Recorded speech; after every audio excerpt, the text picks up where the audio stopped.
Hi, Peter. Hey, how are you? I'm doing well. Happy New Year. Happy New Year to you. Thank you. I'm Sarah Posner. I'm Associate Editor at Religion Dispatches, and I'm here today with Peter Laarman.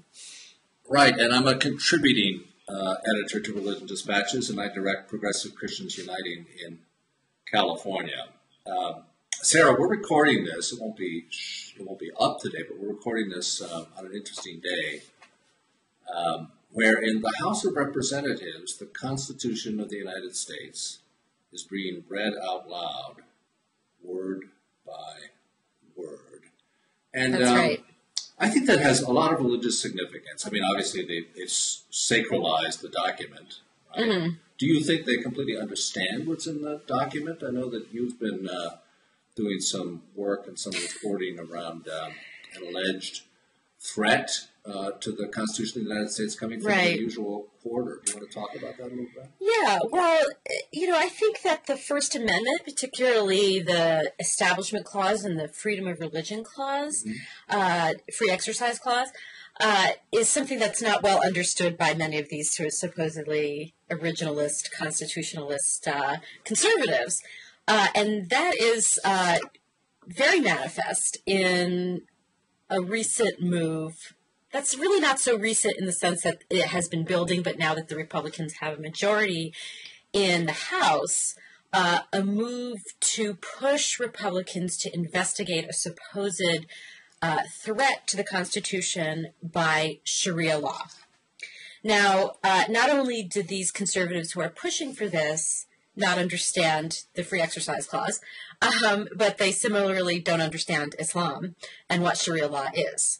But their main thesis is that Sharia law is this great threat to the Constitution because Muslims are so intent on implementing Sharia law in every aspect of our life here in the United States that their ultimate goal is to replace the Constitution with Sharia law. Well, this misunderstands what Sharia law is and how most Muslims view Sharia, which is, more of a fluid set of moral guidance as opposed to hard and fast legalistic law. But this is the next phase of the Islamophobic conservatives' quest to demonize Islam and portray it as a violent religion that threatens Western civilization as we know it. Right. Does anybody script this stuff for them, or does it is there kind of a wiki process for Islamophobia as you see it? I mean, does it just kind of accumulate in the farther reaches of craziness? Well, I think that it has it comes from different quarters. There are organizations in Washington and elsewhere whose mission it is to map out the supposed threat of Islam. They include the Center for Security Policy, whose president, Frank Gaffney, is sort of at the forefront of this notion that there's creeping Sharia coming out there to threaten the Constitution. And there are other organizations. The Tennessean did a great investigation last year when there was a lot of activism against the building of a mosque in Murfreesboro, Tennessee, and looked into the finances of the Terrorism Project, which is a nonprofit which produces a lot of propaganda that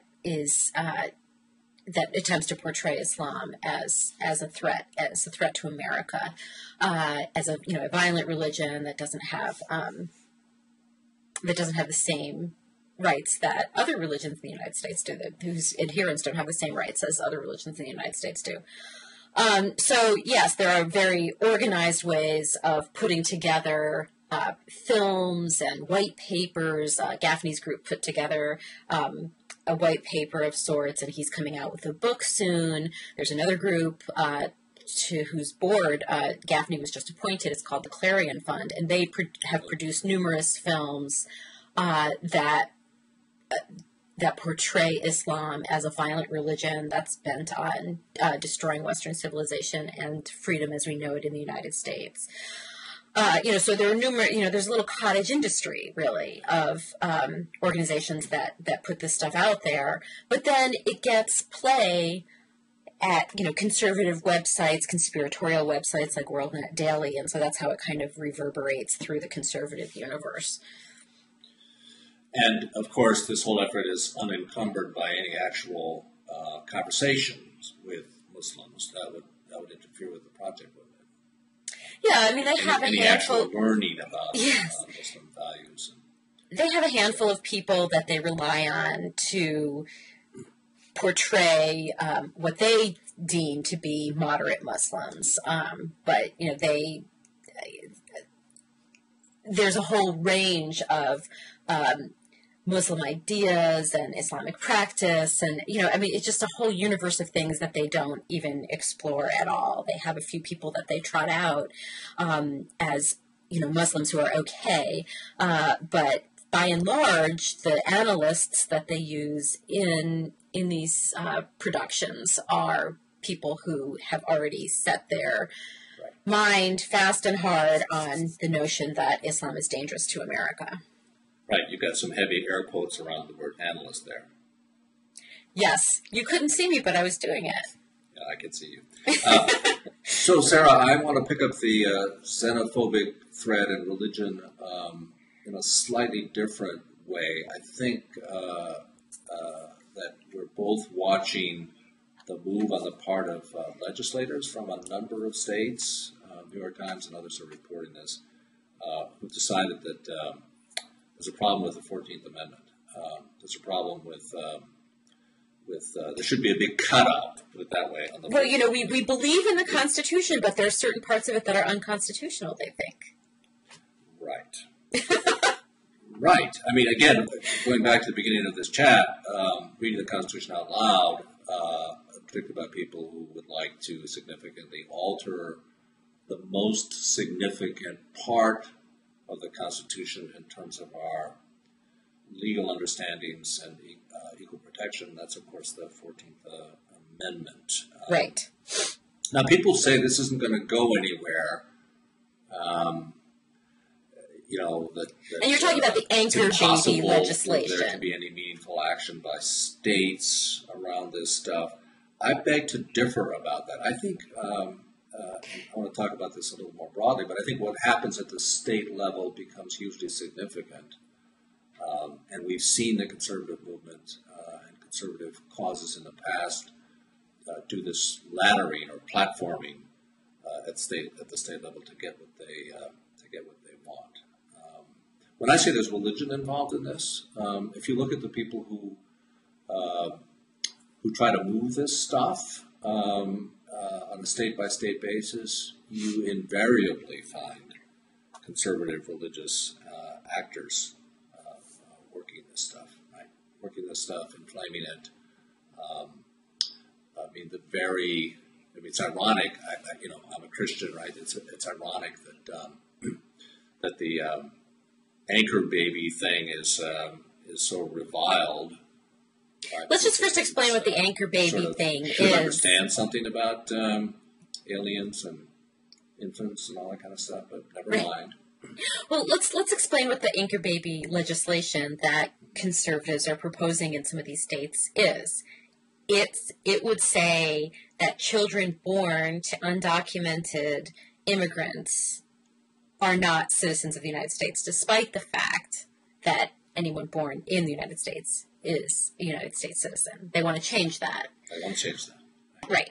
And they wouldn't, by the way, call the undocumented immigrant an undocumented immigrant. They would call them an illegal alien, something that's much more of a demonizing terminology as opposed to some. So, go ahead. Lawbreakers, of course. Yeah. Mm-hmm. I mean, the framing is all around. These people are evildoers to begin with, right? So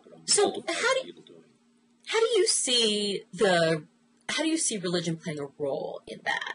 Because I think that for a lot of people, they would look at, let's just say, Christianity, and there are a lot of conservative Christians and conservative evangelicals who, in the immigration debates at the national level, have talked about the obligation of Christians to help those in need and help people who are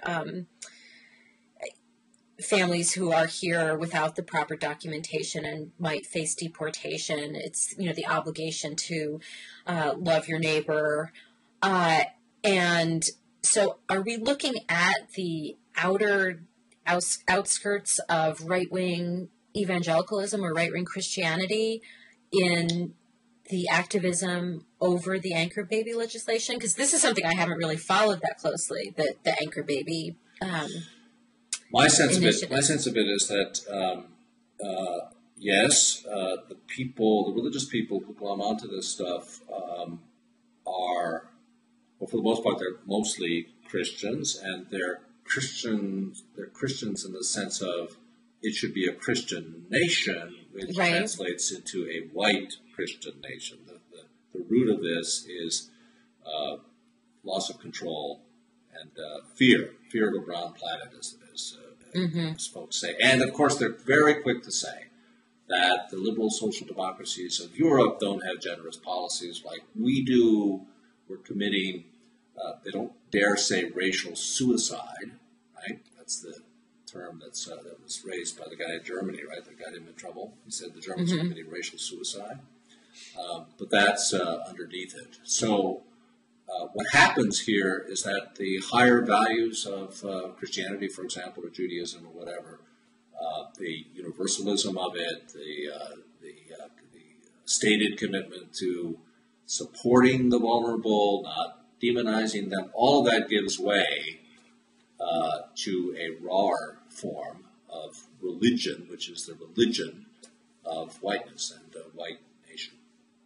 That's my take on it. I mean, maybe I'm being too tough on these people, but I don't think so.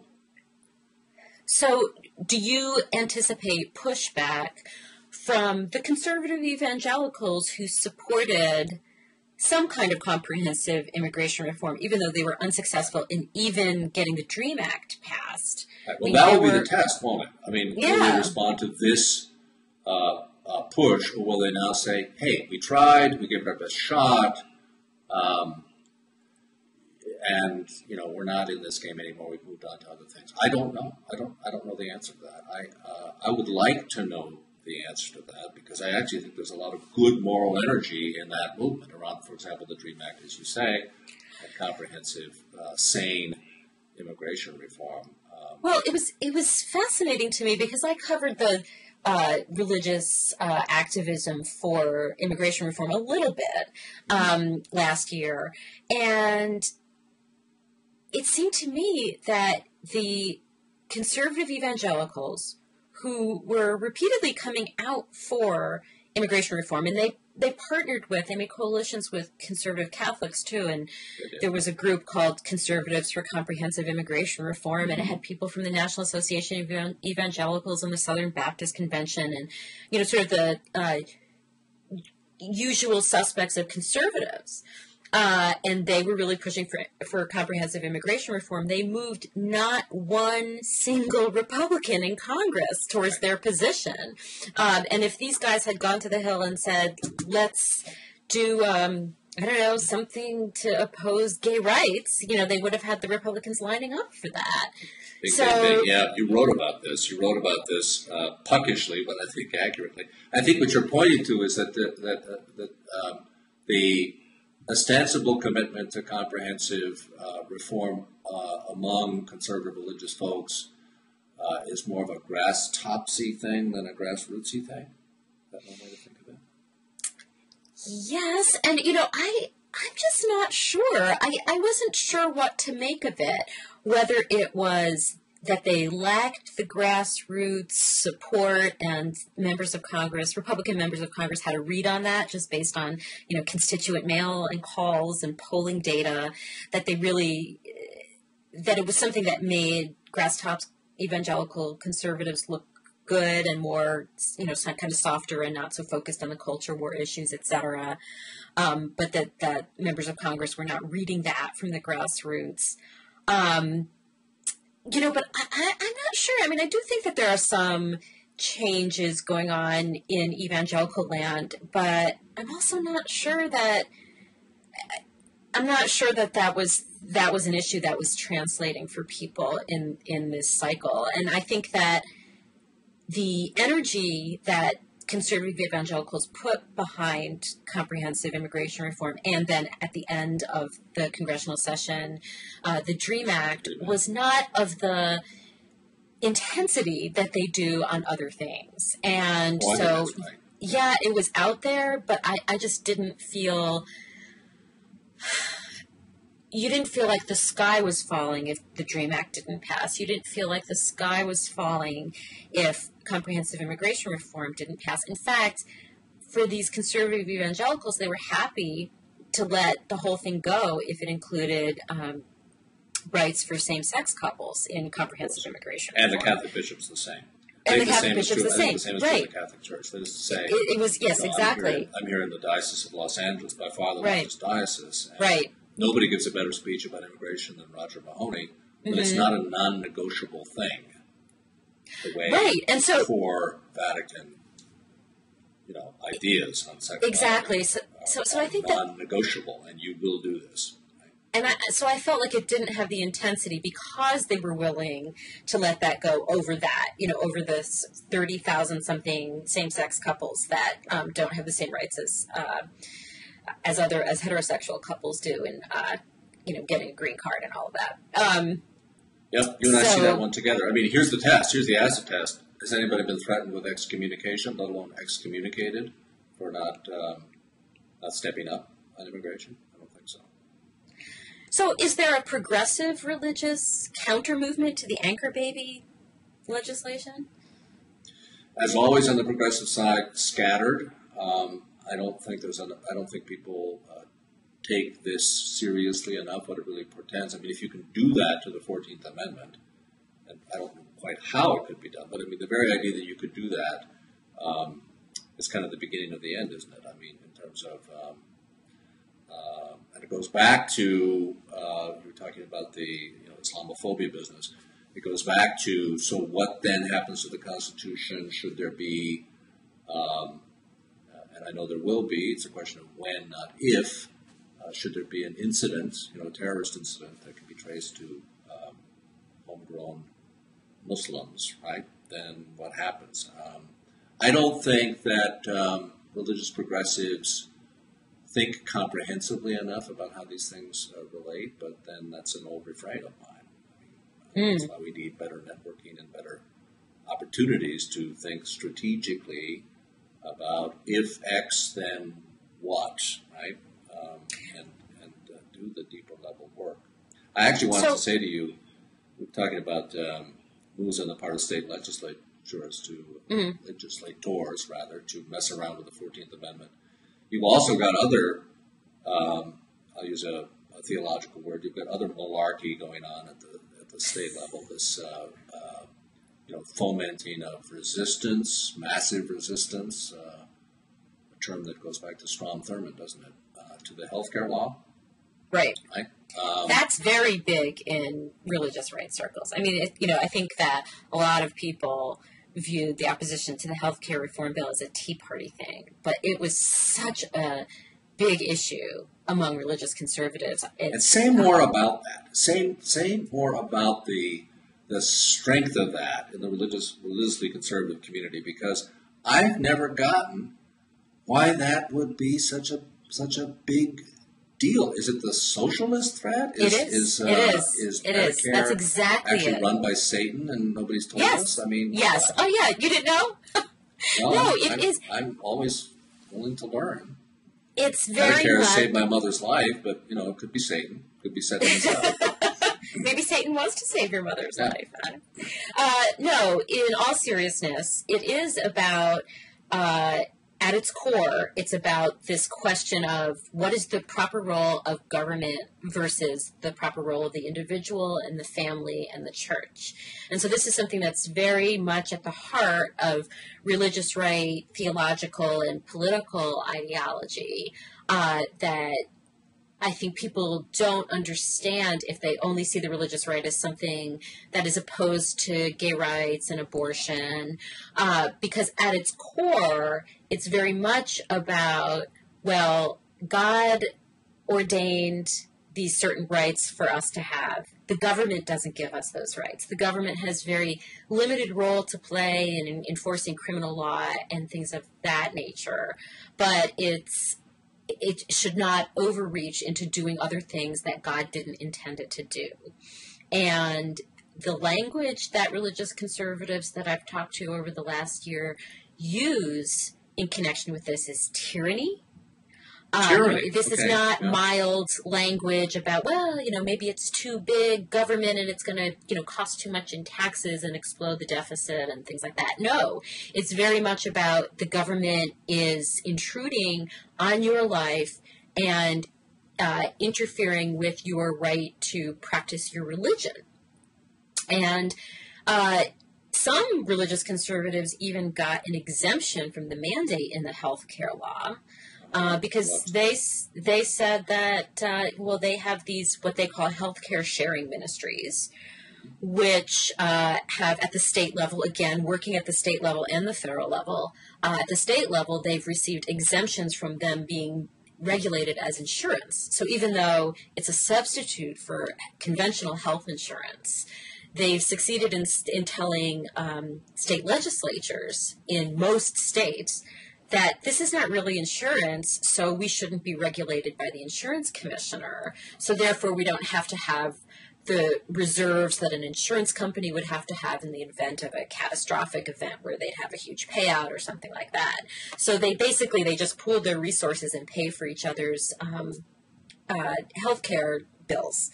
And they received an exemption, a religious exemption from the mandate in the healthcare law. And that, even though they talk publicly about it as just being, well, we're just Christians who love each other and we're caring for each other, we don't need insurance. At its core, that argument was very much about the tyranny of the federal government taking over your life and preventing you from practicing this kind of Christianity that you believe is the true way. Statism, right? Statism, exactly. Terrorism and statism. Mm-hmm. All in the playbook. So I do see that. I do see that religion is a big part of that. And of course, you've been consistent, wonderfully consistent, if I may say so, in punching holes in the idea that the Tea Party is not about religion. The religious right and the Tea Party have really nothing to do with it. Different, separate phenomena. As we conclude our talk today, I want to actually ask you to sort of stare into your crystal ball on that front. In fact, you can do it right now. There's no reason not to do it right now. And say, so will Tea Partyism increasingly, do you think, be unmasked as having this hard core in bad religion? I think that it will be what will become increasingly obvious is that the people who rise to the top of the Tea Party movement, whether it's the movement out there in America or whether it's the Tea Party caucus, the members of Congress who are very much intertwined with the Tea Party, it will become increasingly clear that the people who emerge as leaders of this are really first religious right people. And I've written about this in the context of Michelle Bachmann, who, since she founded the Tea Party caucus in Congress, has gotten more media attention and looking at her Tea Party credentials and her Tea Party beliefs. But for years before the Tea Party became a phenomenon in that iteration, I would argue that it's just been around all along. It just hasn't been called the Tea Party. But Michelle Bachmann is a heroine to the religious right. I mean, her whole ideology is based on the Christian nation mythology, on family, on what a normal American is. She's talked about that before at the Values Voters Summit. So, and somebody like Jim DeMint, who's sort of considered the barometer of who the right Tea Party candidate in the 2012 Republican primary would be, he also, very much comes out of a religious right tradition, that the idea that we live in a Christian nation, that we're founded on Judeo-Christian values that are under attack by secularists. So I think as time goes on, these people who are sort of the elites of the Tea Party movement, it will become increasingly clear that they're at their core, they're really about this Christian nation mythology that lies at the heart of the religious right. Well, in a weird way, I hope that becomes clearer sooner rather than later, because I think an awful lot of people, including people in the commentariat, think of the religious right as yesterday's news, pretty much inconsequential, fragmented now. The great giants of that movement are gone. Turn the page. We're cool now, right? Nothing to worry Right. about. I mean, I think I've written about this a lot. I think that that's just incorrect. And, just because Jerry Falwell is dead and James Kennedy is dead and Dobson retired from Focus on the Family, that there isn't one person to look to. But that overlooks the fact that the success of what those people did was that they created a movement and an infrastructure to replicate themselves and leaders of smaller organizations who might not have the national platform that a Jerry Falwell did or that a James Dobson did and still does to a certain extent. But that there's lots of those people and lots of organizations and homeschooling and Christian schooling and Christian colleges and so once you start unwrapping that infrastructure, it's become such a integral part of the conservative movement and of the Republican Party and of, evangelical America and certain sectors of Catholic America, that to say that it's gone away because those people aren't on the national stage anymore, it just completely overlooks this very vibrant and crucial part of conservative culture. You're so right, and I want to say just a word to follow that about students. I mean, I don't think anyone has an idea of the scope and depth and power of the conservative Christian student organizations, InterVarsity, Campus Crusade, right. Christian Athletes Group. Those things are really powerful. And when people say, well, younger evangelicals don't share their elders' views, for example, on marriage equality, whatever. Yeah, that's true to some extent. I'll tell you where they do track their elders' views on there's only one religion that gives you access to salvation, and that religion is Christianity. So loop that back into our conversation about Islamophobia.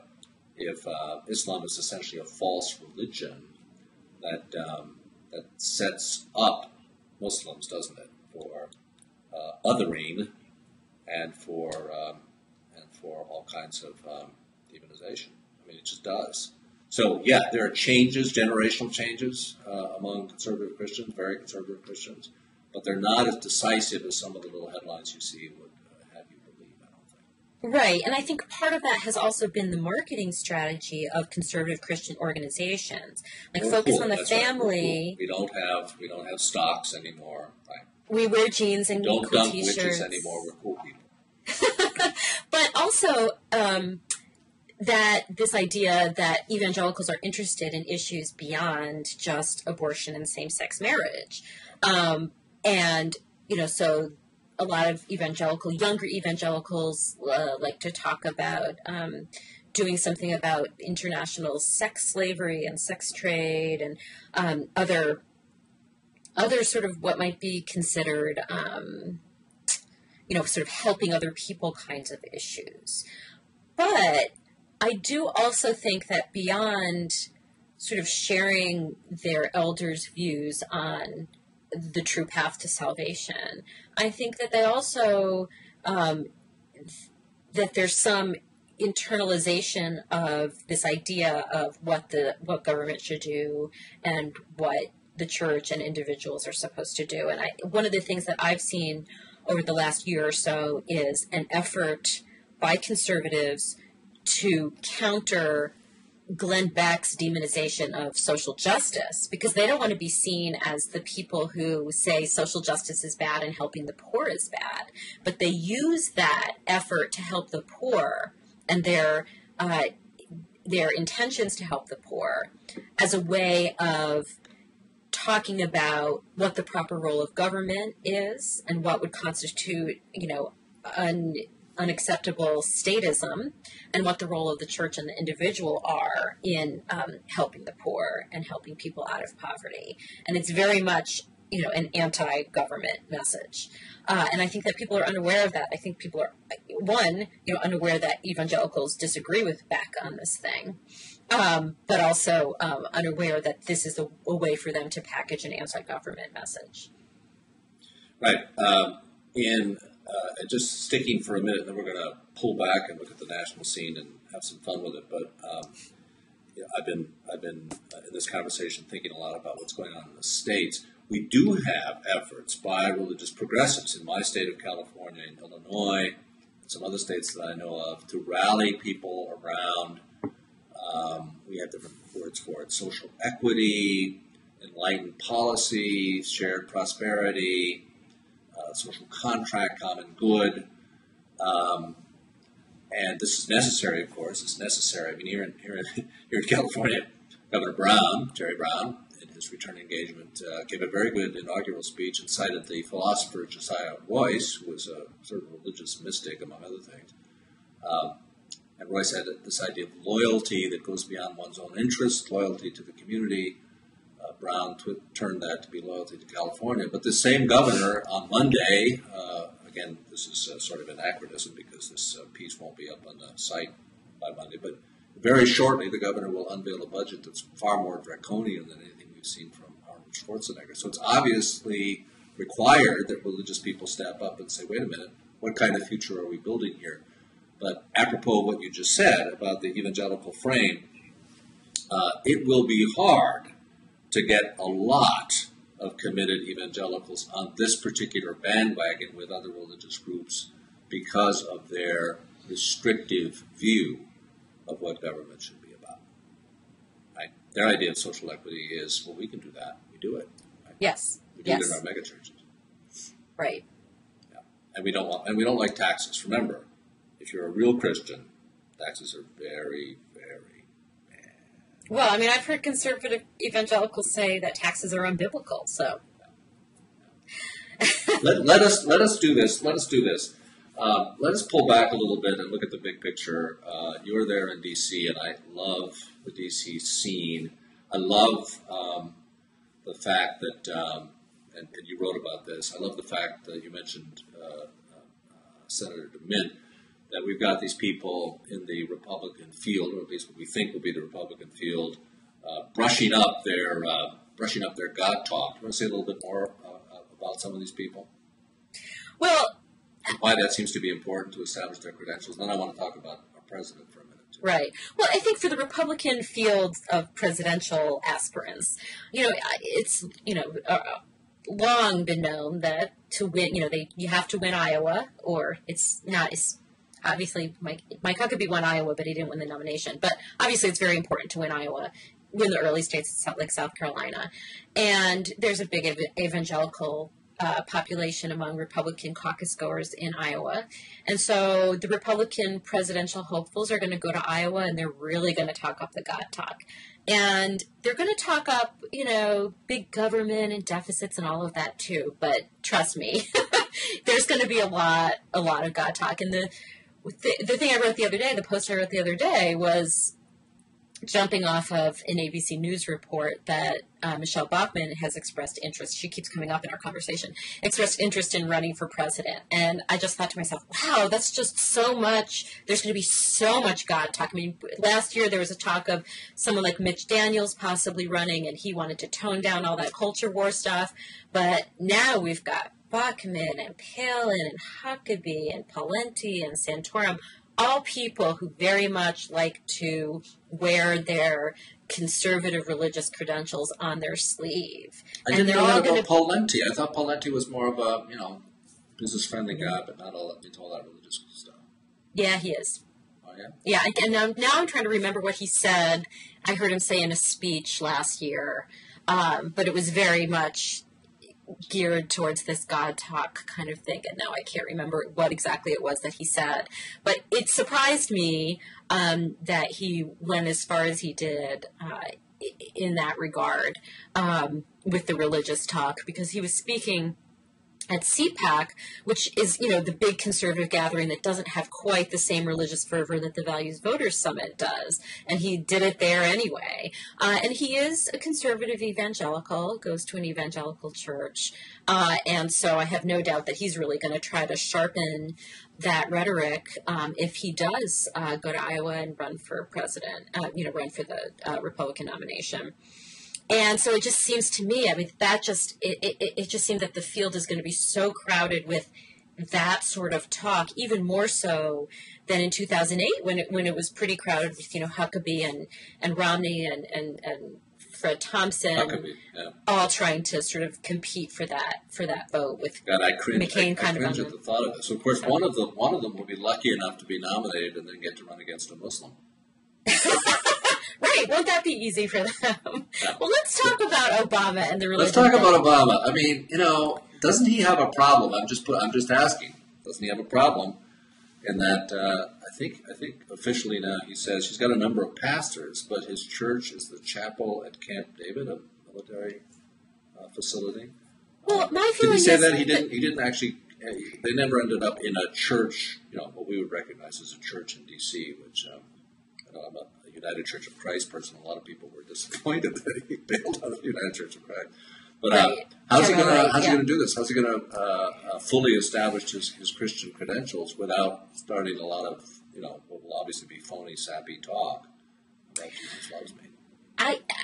More to the point, I love Jesus. Or excuse me, right?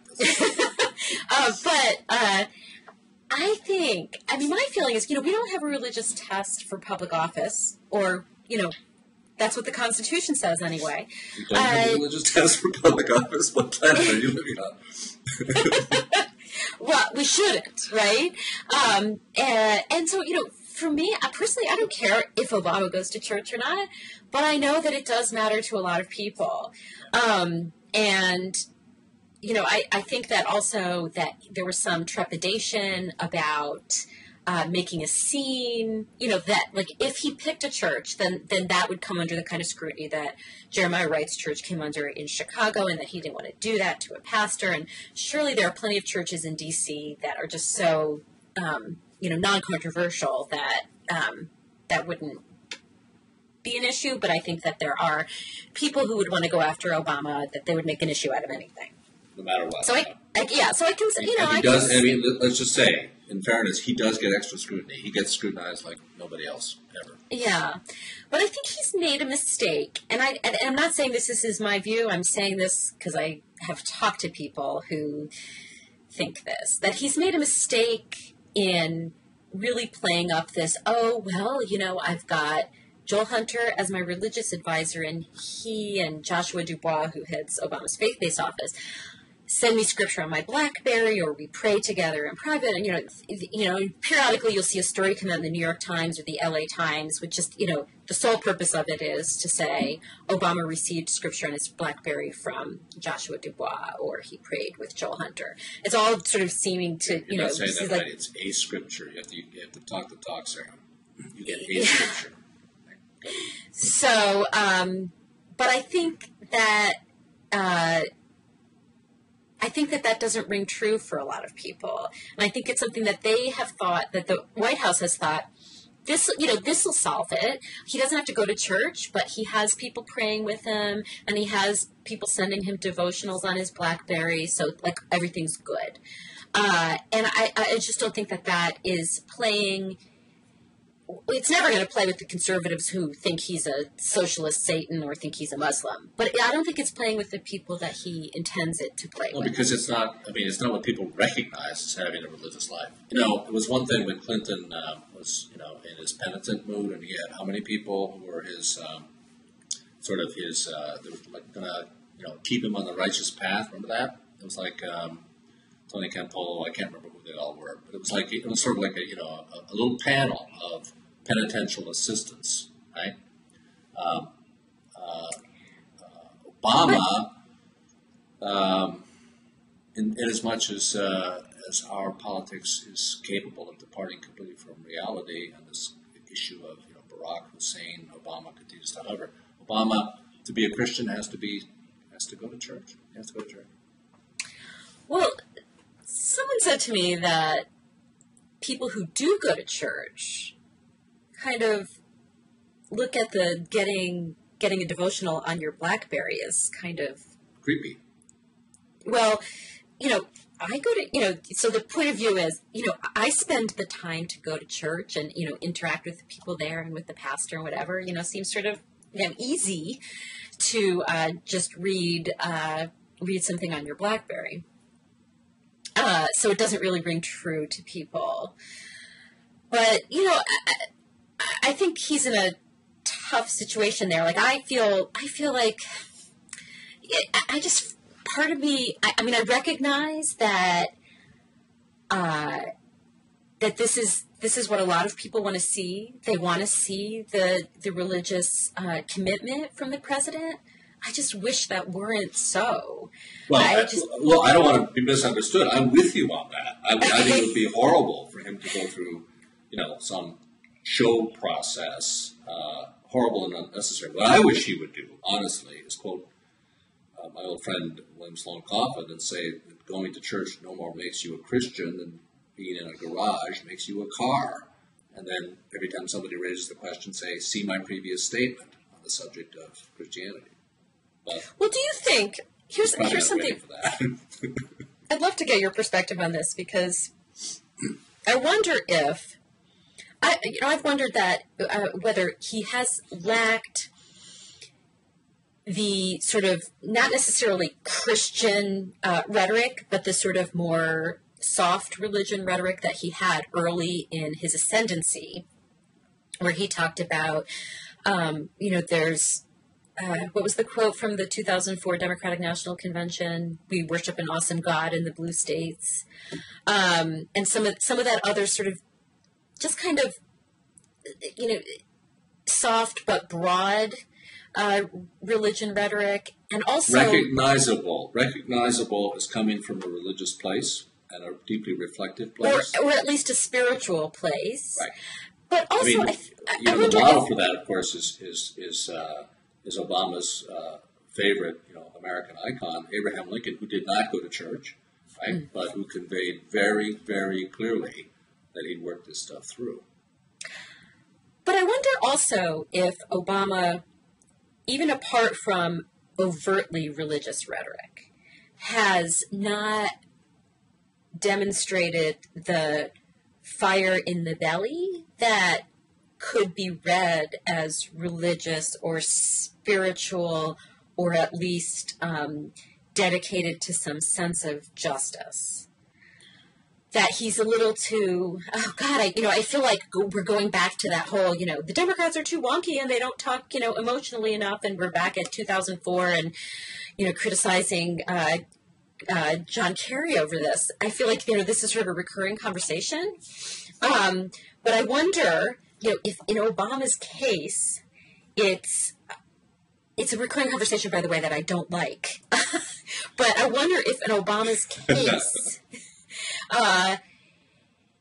if he had a little more passion about some issues, that could be read by some religious people, or at least the religious people he's trying to touch, as effectively as religious language. Yeah, it's not to talk about passion. What I think it is, it's conviction and confidence,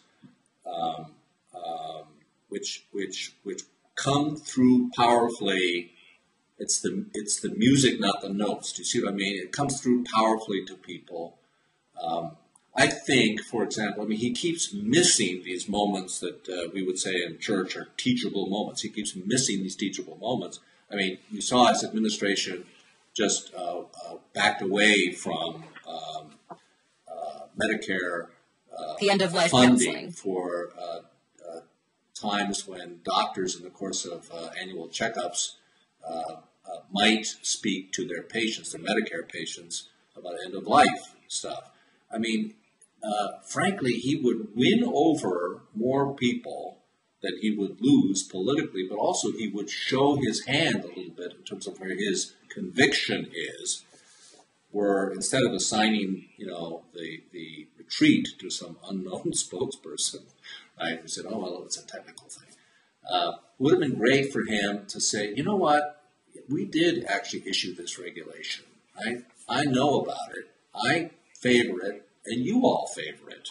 You all favor it, particularly those of you who are people of faith who understand that death is real and that to be prepared for death is better than not to be prepared for death, right, in all sorts of ways. I mean, he would have won on that. There are many conservatives who actually think that end-of-life planning is not a bad thing. Do you know what I mean? Besides, a leader doesn't simply, I mean, even if I'm wrong about that, and I could be wrong, even if I'm wrong about that, a leader doesn't kind of, just sort of trim around or tiptoe around these difficult things. A leader leads through them, right? That's what's missing in Obama. It's the conviction and the confidence. You're right. We've seen glimpses of it in the past, but it seems to be going away as he enters stage 2 of his presidency. Well, this could, segue us into talking about the whole question of, can the Democrats do religious outreach effectively, and did they punt at it in 2010? Because I think that when Obama won in 2008, there were a lot of people who were very quick to attribute it to the fact that he was able to talk about religious values, and that his campaign did do outreach to religious voters, and that he did that better than, at least Kerry did in 2004. And then when, and even before 2008, when Democrats made gains in 2006, that was also attributed to this, turnabout from 2004, when supposedly they were incapable of talking about religion, and then suddenly in 2006, with some political strategic advice, they were suddenly able to talk about it, and lo and behold, they won, and lo and behold, they won in 2008, and then in 2010, when they lost, or, at least lost control of the House, that was blamed by some people who favor greater religious outreach by Democrats, in part, at least, on a failure to do that kind of religious outreach.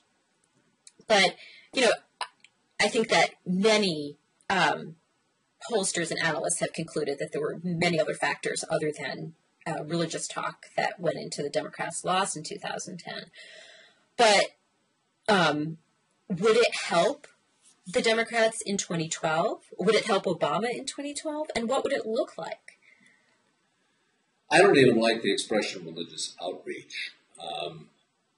It implies that, more than implies, it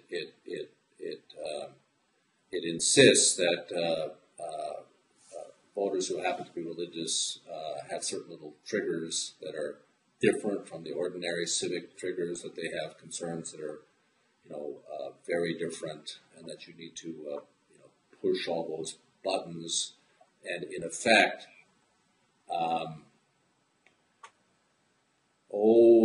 I'm trying to think of a word that's not horribly judgmental, but that basically you have to, here's the word I'm searching for, suck up to these people, to the religious voters.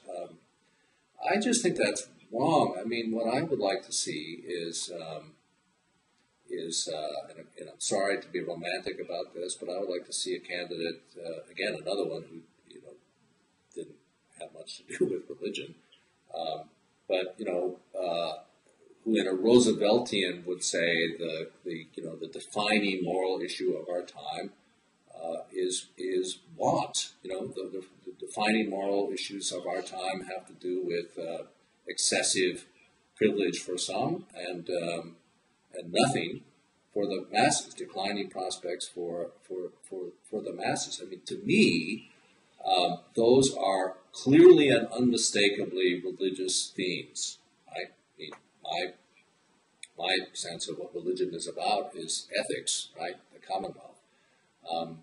So why can't we have, Sarah, and I'm not trying to be puckish in saying this, but why can't we have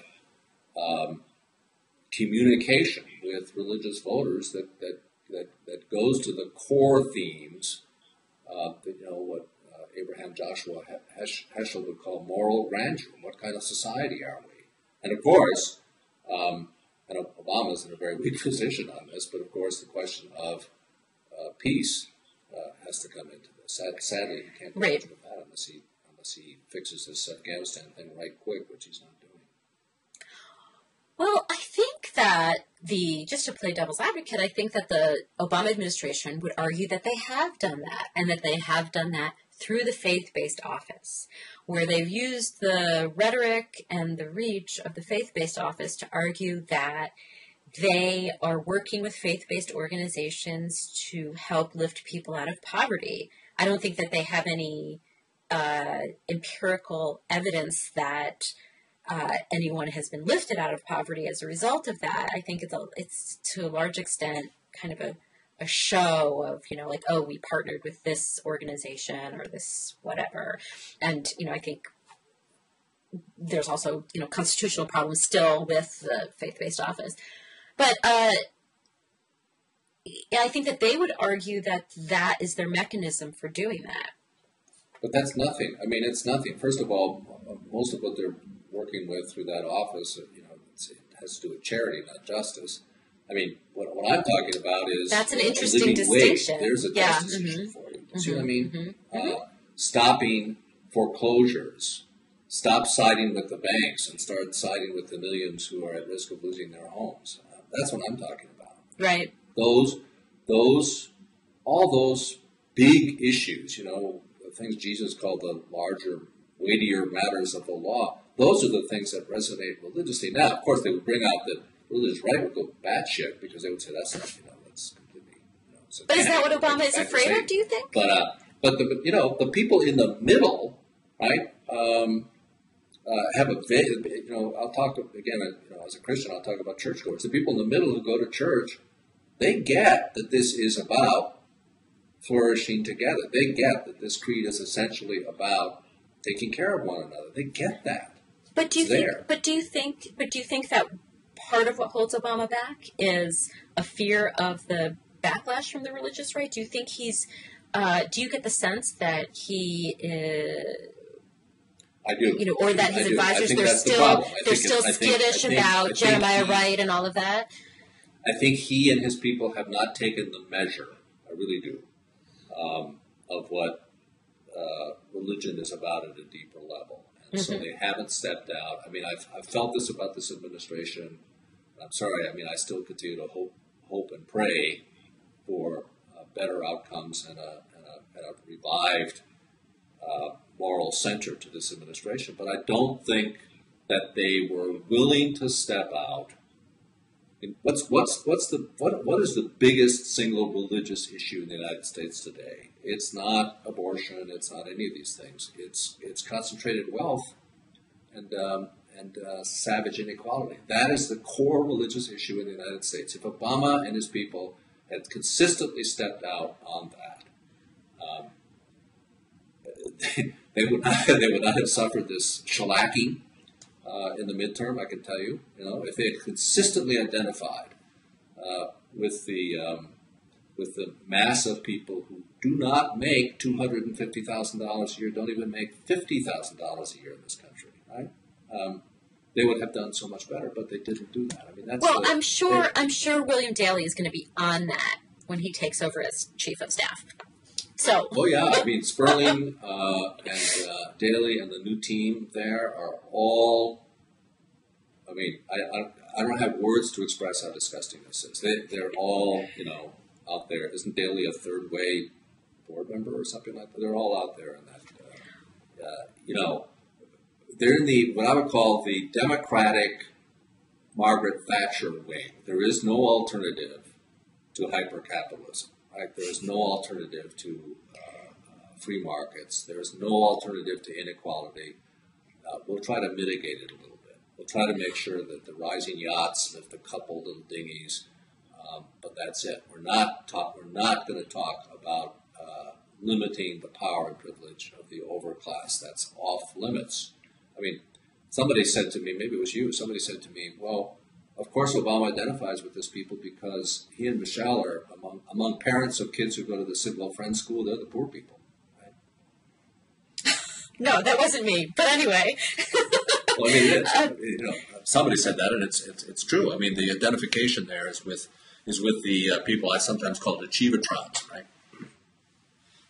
So, well, if not Obama's new team at the White House, who do you think some of the people are going to be? We're recording this in the first week of 2011.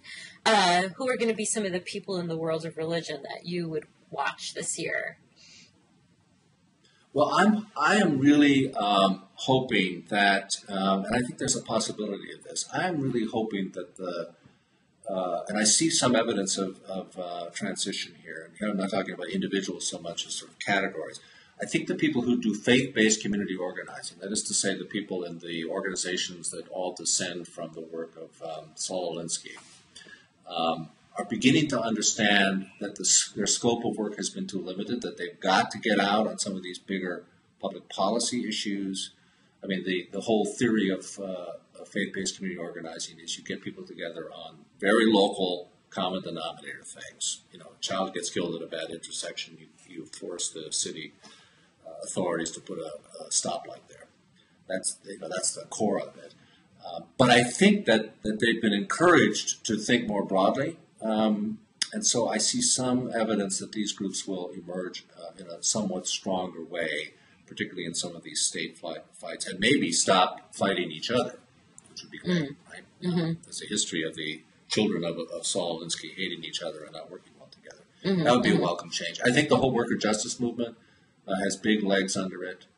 And then I think, I still think that there's some hope for a revival on the Catholic left. I think the more the church, that is to say the bishops and the Vatican veer over to the extreme right, I think there's this whole movement, certainly in this country, to say, wait a minute, nobody can take the fact that I'm a Catholic away from me. And here's what Catholic means to me. People defining for themselves in a very, say, Protestant way, what Catholic means for them. I think some of the players on the Washington scene, for example, we talked about the outreach to faith communities industry. I mean, they're going to be there, but because, as you say, they don't really deliver very much,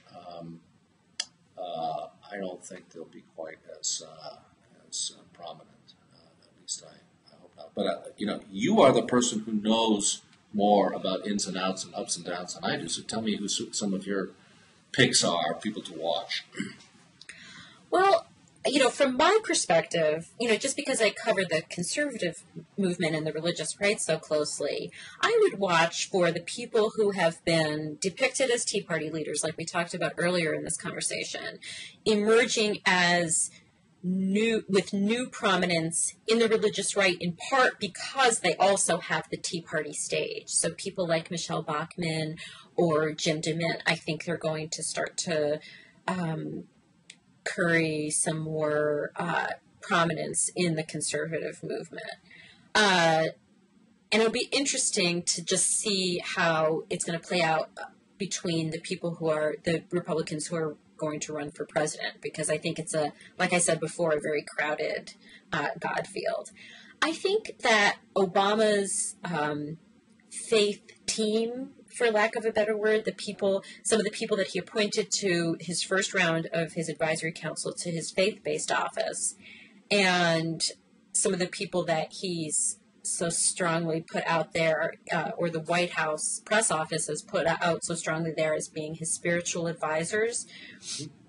I think, I actually think that they'll be less in the public eye, because I think what's going to happen is there's going to be so much attention paid to the Republican presidential contest and who's going to be the challenger to Obama, that it's going to be hard for those folks with what is essentially a kind of milquetoasty message about Obama's faith to get a lot of traction out there. And because Obama has been so slow in appointing the next round of the advisory council, I think it's going to get appointed at a time when there's so much other stuff going on that it's going to kind of get swept under the carpet. And maybe that's the White House's intention, because they got a lot of flack with the first round of nominees to the advisory council.